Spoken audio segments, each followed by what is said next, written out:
Hi everyone, Michelle Giannato, Vice President and Patient Advocate for the nonprofit auto-brewery syndrome information and research. My late husband, his body would convert the carbohydrates he ate into alcohol and he would become legally intoxicated. Tonight's video from my very stylish bathrobe is about doctors. During our journey looking for help to reverse auto-brewery syndrome, when we finally realized what my late husband was suffering with, we were turned away by 108, probably more than 108 doctors in the United States. All of them said they never heard of it, they didn't treat it, or there was no such thing, it doesn't exist. And we were determined to find that needle in the haystack. We saw one doctor, actually a few doctors. Some of them tried to help, but they really didn't know much about it, and there was very limited information back in 2016 when my late husband was diagnosed. One of the doctors actually looked scared when we sat in his office and described, the testing that my husband went through and the positive diagnosis, and gave him the case study, and he looked scared. He was staring at us, like sitting back in his chair with his eyes wide, thinking, oh my God, this is in my wheelhouse. This is something I'm supposed to treat. I don't even know what to do. And I remember looking at the doctor and asking him, what are you thinking right now? Like, what's going through your mind? And he was just staring in disbelief, and he said, I think I need a stiff drink. And, at the time we laughed because we understood the fear that doctors have. We understood the disbelief. We understood, how outrageous it sounded, even to us, when my husband was diagnosed. When he made alcohol, he went from 0 to 0.19 in an hour. The doctors, when they were testing my husband and they saw the results, they were in shock. I mean, when I tell you strict supervision, right? When you do the high carb challenge to see if a patient is converting foods, carbohydrates to alcohol, it has to be strict supervision. We had 3 nurses in the room talking to my husband about, hey, what's been going on? And, how did you know, how did you figure this out? And they were just so amazed from even a human perspective and medical about auto-brewery and how does this happen and what happened to you and how do you feel. And one of the nurses sat on the edge of his bed, at the foot of his bed. I sat on a chair, the two of the nurses. You can't get any more strict supervision than that. And he was in a private room on top of it. And, we were just telling our story. And by the time he was done eating, they said, okay, we'll come back in a little bit, blow into your meter, we'll get a blood draw ready.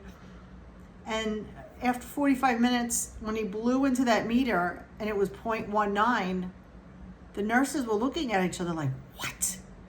So I could understand how a doctor would be confused and just shocked. And immediately your thought goes to, okay, the meter is wrong or there's a mistake, right? But they did the blood draw, and the blood draw was a couple of points off from the breath alcohol meter, but that's expected and normal because the blood alcohol, I'm thinking, would go up or down a few points depending upon how much time has passed.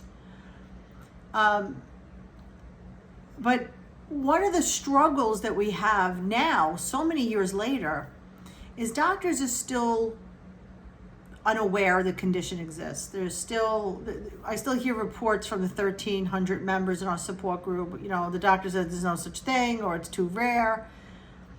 And, I spoke to Barbara Cordell, the president of the nonprofit, and I said, I think it would be really helpful if we created a document together that we could kind of give to doctors and say, hey, if you get a patient with this condition, this is what we've learned so far. This is kind of like a guide, not a guideline. I can't call it a guideline. It's more like Barbara had a good word for it. She's called it Cliff Notes, right?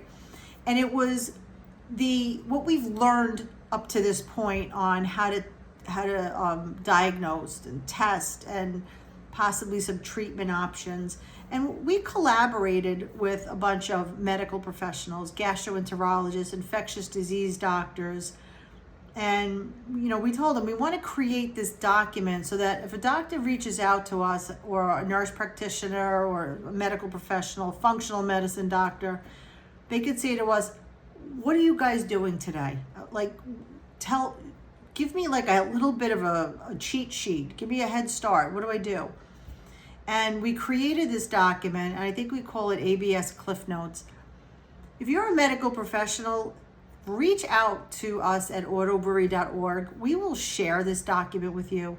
It's how to do the testing, the blood draws, what we've learned. Like, some people have positive ethanol from glucose drink alone. Some have to eat carbohydrates because it has to go through their entire digestive system. There's case studies now published how to do the testing. There's another publication that lists all of the 85 different bacteria and yeast that have been named in case studies that are possible fermenters. My husband had 5 different strains it was done in a lab where it was shown to be making alcohol, and they did the DNA identification, the sensitivity test, and that's how we figured out he needed a broad spectrum IV antifungal daily for 8 weeks. So we can help you. You're not going to go through this alone. Don't think you need to be an expert. You don't. You just have to want to learn.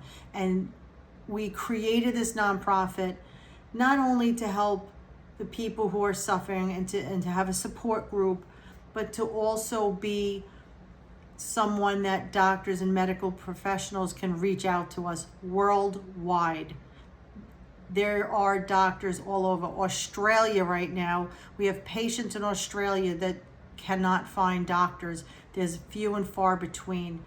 They're just, Ireland, they're everywhere. They're reaching out to us from everywhere. We want to help you. This is not rare. This is rarely diagnosed. Go on our website, autobrewery.org. Give a donation, very small amount. We're not looking for millions. I mean, it would be nice, but we have 2 research studies right now. We'd love to expand those research studies. So please reach out for help, donate if you can, and we will help you. Thank you.